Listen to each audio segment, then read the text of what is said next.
Sir, वर्धेत ज्या प्रकारची सध्या राजनीती सुरू आहे, काय वाटते काँग्रेस काय तिथे सध्या वट आहे आणि काय वाटतं तुम्हाला? वर्धा जिल्हा हा महात्मा गांधींचा जिल्हा आहे. सर्वोदयाचा विचार, विनोबांचा विचार, नेहरूंचा विचार हा त्या ठिकाणी महत्त्वपूर्ण नेहमी राहिलेला आहे आणि त्या अनुषंगानं वर्धा हा पारंपरिक काँग्रेसचा त्या ठिकाणी सोबत असणारा जिल्हा आहे. आणि या जिल्ह्यामध्ये मागच्या निवडणुकीमध्ये जरी आमच्या विधानसभेमध्ये एकही उमेदवार निवडून येऊ शकले नसले, मात्र खासदार जे आहेत ते महाविकास आघाडीच्या अनुषंगाने विजयी झाले. त्यामुळे एकंदरीत आव्हाने आहेत, मात्र त्या जिल्ह्यामध्ये येणाऱ्या निवडणुकीमध्ये आमचा परफॉर्मन्स चांगला राहील.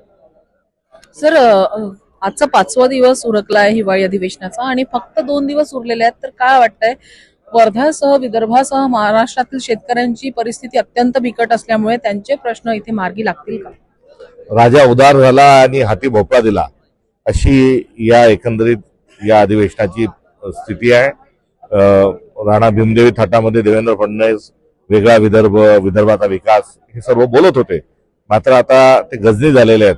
त्यांना मुख्यमंत्री झाल्यानंतर त्यांच्या वक्तव्याचे आणि एकंदरीत जे विदर्भाच्या विकासाचे सर्वात विसर पडलेला आहे. सर, सध्या नागपूर शहरात म्हणा की कारण विदर्भात सगळ्यात जास्त जंगल क्षेत्र आहेत, वनक्षेत्र आहेत, पण आता आपण बघतोय परिस्थिती अशी झालेली आहे नागपूर शहरात बिबट्यांचे हल्ले वाढत चाललेले आहेत, पण तरीही सरकार अद्यापही शांत आहे, यावर काही निष्कर्ष निघालेला नाही. तर अजून किती लोकांच्या जीवाशी खेळण्याचा प्रकार सुरू असणार आहे, काय म्हणाले यावर? विदर्भापुरतं बोलायचं झालं तर इथे वाघांचे जे हल्ले आहेत, एन्काउंटर वाघाचा आणि माणसाचा जो संघर्ष आहे तो वाढत चाललेला आहे आणि महाराष्ट्रभर बिबट्यांचाही जो संघर्ष आहे तोही वाढलेला आपल्याला आढळून येतो.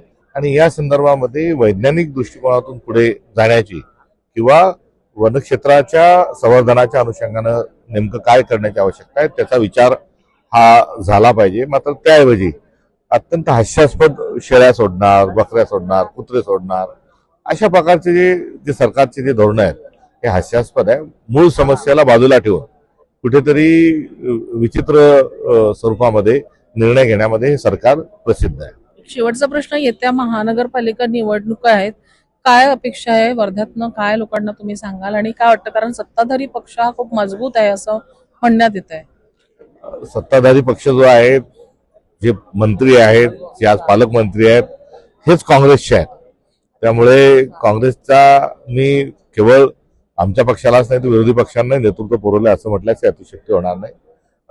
जिल्ह्यातील मंडळींना वर्धा हा जगभरामध्ये गांधींच्या विचारांनी ओळखला जातो, त्यामुळे या विचाराच्या सोबत राहावं, गांधींच्या मारेकऱ्याला त्यांनी जवळ करू नये ही माझी त्यांच्याकडून असणारी एक रास्त अपेक्षा आहे.